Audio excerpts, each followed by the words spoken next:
When designing slides in PowerPoint, you might notice that all the slide backgrounds by default are a plain and simple white color.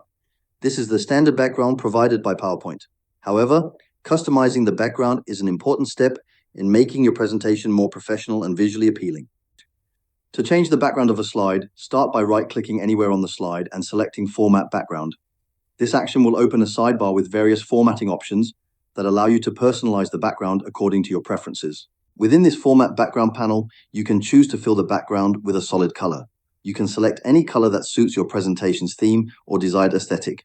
For example, you might replace the default white with a color that better complements your content or branding. In addition to solid colors, you also have the option to use a picture as the background or apply a pattern fill. These options give you greater flexibility and creative control over your slide design. Depending on the content of your presentation, using images or patterns can add a dynamic and polished look. All of these tools are available under the Format Background section and are easy to apply.